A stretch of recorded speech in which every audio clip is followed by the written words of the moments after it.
Saludos a todos, muy buenas y bienvenidos a Madridismo al Día. ¿El Barça fue mejor que el Real Madrid? Pues es al menos lo que se está vendiendo en los medios afines al Barça y periodistas de la bancada blaugrana y del relato anti-madridista. Desde Madridismo al Día TV, chicos, vamos a analizar, grosso modo, lo que fue el partido y vamos a considerar si realmente esto es así o no. Y yo considero desde mi punto de vista que fue el típico clásico con alternativas, donde se demuestra de nuevo que aquí quien llega mejor no tiene una grandísima ventaja frente al otro. En tal caso, sí gana el que es mejor equipo tanto individual como colectivamente, que en este momento, lógicamente, es el Real Madrid.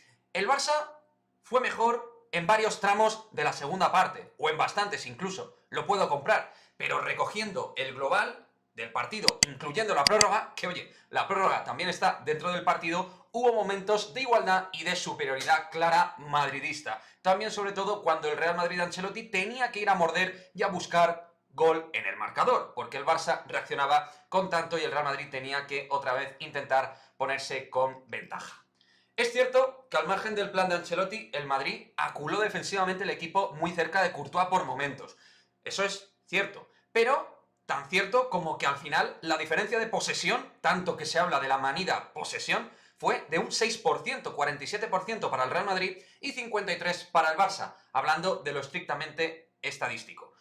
Ocasiones igualadas por otra parte, pero las más claras fueron, incluyendo, insisto, reitero, la prórroga para el Real Madrid, donde, por cierto, en remates a puerta, que es al final lo que cuenta en esto del fútbol, o al menos lo que más cuenta, el Real Madrid tuvo 2 remates más a puerta, cogiendo otra vez los fríos datos. Por lo que la conclusión es que el Barça fue mejor, por supuesto que sí, en algunos periodos, pero que aún con ello no ganó y que, por supuesto, se tiene que seguir vendiendo el optimismo en Camp Barça y en la afición, que necesitan ilusionarse con cualquier cosa, ya sea con que hayan estado en partido o con que vuelvan futbolistas que obviamente son jóvenes y generan una ilusión en la afición como Ansu Fati y Pedri.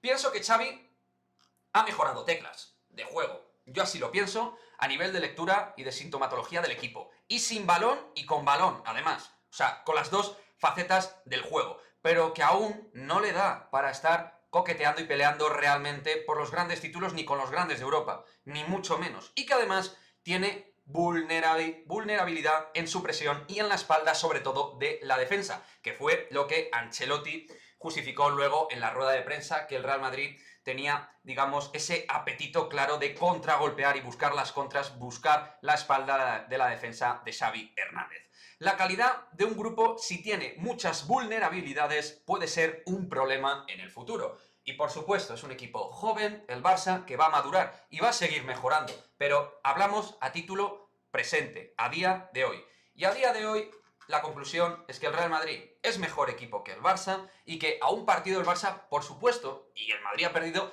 contra equipos peores que él. Lo hemos visto en la Liga. Pero el Real Madrid es mejor equipo y considero que en el cómputo global de ocasiones el Real Madrid tuvo ocasiones más manifiestas, más claras, por lo que podemos decir que el Barça fue mejor que el Real Madrid en algunos tramos, pero en el cómputo global hubo equidad y también superioridad madridista.